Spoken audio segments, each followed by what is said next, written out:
22 जनवरी को अयोध्या में श्री राम जन्मभूमि मंदिर की प्राण प्रतिष्ठा है। प्राण प्रतिष्ठा को लेकर चारों ओर उल्लास है। पूरा देश भगवान श्री राम की तैयारी में जुटा हुआ है और कुछ ऐसी ही तैयारी झारखंड की उपराजधानी दुमका के आदिवासी बहुल गांव में है। दुमका में एकल अभियान से जुड़े और साफा गुरु के नाम से प्रसिद्ध मंगल मंडल बीते कई वर्षों से आदिवासियों को जागरूक करने का काम कर रहे हैं और आज मंगल मंडल के प्रयासों का नतीजा है कि आदिवासी समाज राममय हो गया है और भगवान श्री राम के आदर्शों को अपने जीवन में उतारने के साथ उनकी स्वागत की तैयारी में अपने अपने घरों को सजा रहे हैं। पारंपरिक राम गीतों पर थिरक रहे हैं और दीप जलाकर राम के संदेशों को चारों ओर फैला रहे हैं। संथाली भाषा में रामायण मारांग गुरु आरे रामे लखन लिखने वाले मंगल मंडल कहते हैं कि राम वनवास के दौरान आदिवासियों के बीच रहे थे। आदिवासी भगवान राम के मन और हृदय से जुड़े हुए हैं। मंगल मंडल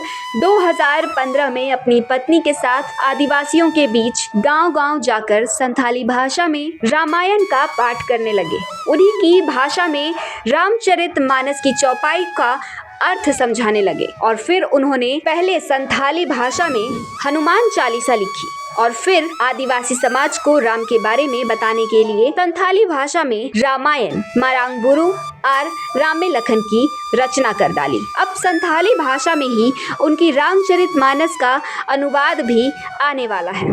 राम जी, ये हमने पहले भी बताया है कि राम जी जो है सभी लोगों के बीच में रहे और सभी लोगों के सभी समाज के बीच में राम जी अपना यात्रा शुरू की और उन्होंने जैसा रामायण में हम लोग पढ़ते हैं कि सबसे पहले उन्होंने भील से मिला, वो भील से मिले, निषाद से मिले, उसके बाद आपका केवट से मिले।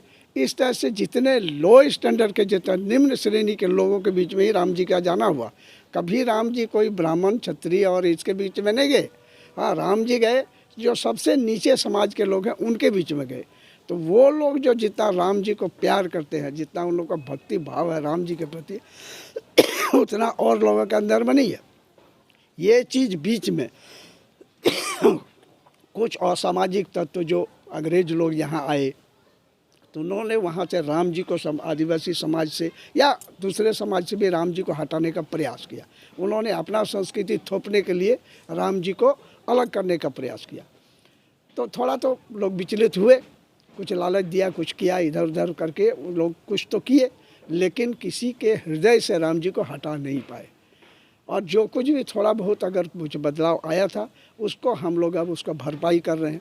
गांव गांव में जा जा कर राम के आदर्श को बता रहे हैं। राम कौन थे, कैसे थे, कहाँ से आए थे, भगवान राम भगवान कैसे बने और मर्यादा पुरुषोत्तम फिर कैसे बने, ये सारी चीज़ की जानकारी लोगों के बीच में हम रख रहे हैं।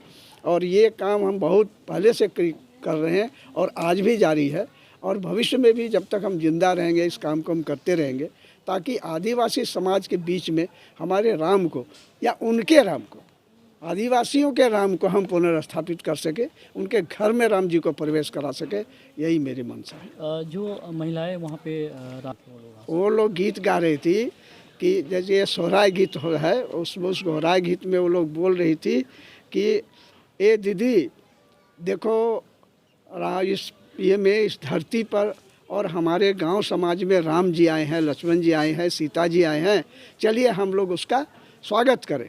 उसको हम लोग जैसे संताली में उसको दराम करते हैं। दराम मतलब उसको अभिवादन करना, स्वागत करना, वो करें।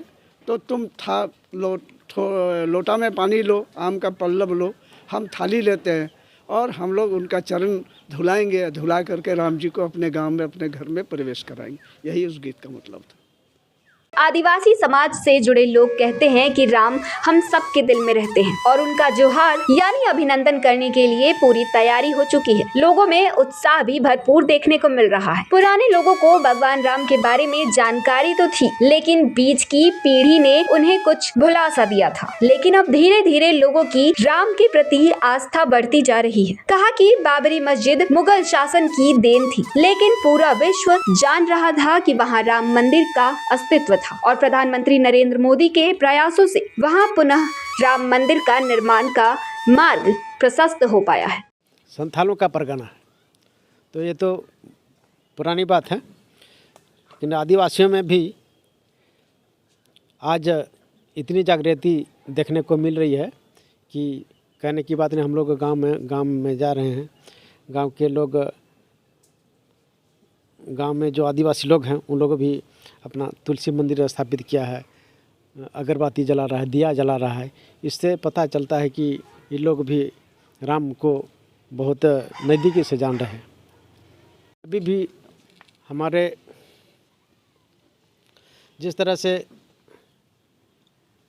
वनवासी कल्याण केंद्र है, एकल विद्यालय है और उनके पर्व त्यौहार और उनके गीत नृत्य में देखा जा रहा है कि राम क्या है नहीं है। आदिवासी आप लोग की तरफ से, युवा पीढ़ी की तरफ से क्या पहल होनी चाहिए इस पे? हम लोग राम के आदर्श पे चलना बहुत पसंद करते हैं और किसी को भी अगर हम लोग समझाएंगे कि राम किस तरह थे, किस तरह चलते थे, उनका विचार क्या था। वो एक राजा था और वो राजा जो हैं वो अपने प्रजा को किस तरह संभालते थे, वो शायद ही कोई भी धर्म में ऐसा करता हो। और ये चीज़ अगर हम समझाएं कि राम कौन थे और अगर समझाने चलें तो ये बहुत लंबा सफ़र तय होगा और आदमी उसको बहुत ही आदर से समझेंगे।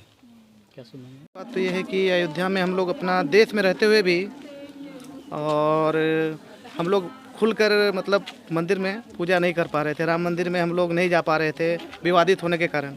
बहुत दिनों से विवाद चल रहा था राम मंदिर को लेकर के। अब जो है कि जो गवर्नमेंट है इसको इस विवाद को क्लियर करके प्राण प्रतिष्ठा का जो प्रोग्राम 22 जनवरी को रखा गया है, इससे काफ़ी उत्साहित है हम लोग। पूरे देशवासी काफ़ी उत्साहित है। पूरे भारत और भारत से बाहर जितने भी हिंदू हैं सभी उत्साहित हैं और सब कॉर्पोरेट कर रहे हैं। तो हम लोग भी बहुत उत्साहित हैं और राम जन्मभूमि में जो प्राण प्रतिष्ठा है उस दिन हम लोग बहुत ही जिस तरह दिवाली में दीप जलाते हैं उस तरह जलाएंगे। हर्षोल्लास से हम लोग मनाएंगे उसको, अपने पर्व को, अपने आस्था को। आपके हाथ में पुस्तक है जी। कौन सी पुस्तक है? क्या ये है रामायण इसमें? पुस्तक है जो कि संथाली भाषा में प्रस्तुत किया गया है, जो कि मंगल चचा जो है उन्हीं के ये से हुआ है। ये उन्हीं के प्रयासों से हुआ है ये, आदिवासी को जागरूक करने के लिए। ये बहुत बड़ी बात है कि अभी भी गांव में राम को लोग नहीं जान रहे हैं, क्या उनका विचार है, आदर्श है और उनके विचारधारा क्या थी राम जी के बारे में जानना बहुत ज़रूरी है। जान रहे हैं लेकिन सभी कोई सही तरीके से नहीं जान रहे हैं। तो इसलिए ये जागरूक करने के लिए, जो कि लैंग्वेज समझने में आसानी हो, इसलिए संथाली से प्रकाशित किया गया है। और इस पुस्तक को हम लोग आदिवासी समाज में बांट के यही चीज़ समझाने का प्रयास कर रहे हैं कि राम भगवान के बारे में जानने के लिए।